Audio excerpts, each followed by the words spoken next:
एक cotton ball में थोड़ा सा एलोवेरा जेल लीजिए, उससे अपने फेस को वाइप आउट कीजिए।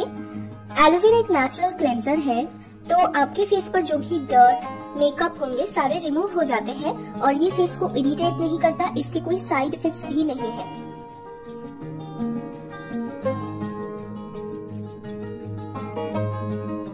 एलोवेरा एक बहुत अच्छा प्राइमर है। अगर आपकी बहुत ही ज्यादा ड्राई स्किन है तो प्राइमर अप्लाई करने से फेस और भी ड्राई हो जाती है, बहुत फ्लेकी हो जाता है मेकअप, तो आप एलोवेरा को एज अ प्राइमर इस्तेमाल कर सकते हैं। समर सीजन में ऑयली स्किन पीपल के लिए ये बहुत अच्छा ऑप्शन है। आप देख सकते हैं कि मैंने अपने फेस पर फाउंडेशन अप्लाई किया है एलोवेरा के बाद, और फाउंडेशन बहुत अच्छे से ब्लेंड होता है और उसके बाद जो इफेक्ट है एकदम नेचुरल और फ्लॉलेस बेस मुझे मिलता है।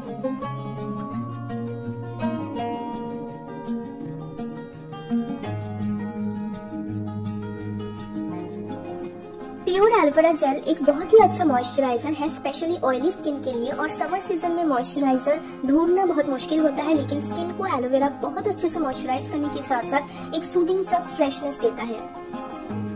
एलोवेरा को आप एज हेयर मास्क भी अप्लाई कर सकते हैं।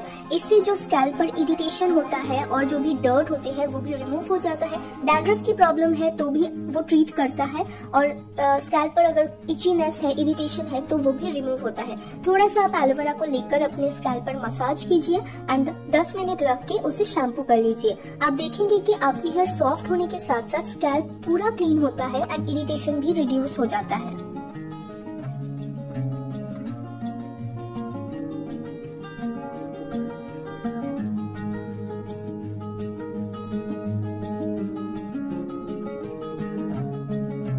अगर आपकी बहुत ही ज्यादा डार्क सर्कल है और आंखों के चारों और रिंकल्स की प्रॉब्लम है तो आप एलोवेरा जेल को as an eye cream apply कर सकते हैं। मैं ये सजेस्ट करूंगी कि आप रात को सोने से पहले इसे थोड़ा सा लीजिए रिंग फिंगर पर और उसे मसाज कीजिए। इतने सारे एलोवेरा जेल के यूजेस देखकर अगर आप सबको अच्छा लगा है तो वीडियो को एक लाइक कीजिए, शेयर कीजिए एंड मेरे चैनल को सब्सक्राइब करना। जितने भी लिंक्स है वो मैं डिस्क्रिप्शन बॉक्स पर प्रोवाइड कर दूंगी, जरूर चेक करना। आज के लिए इतना ही। Stay blessed, stay happy, stay healthy. Bye bye.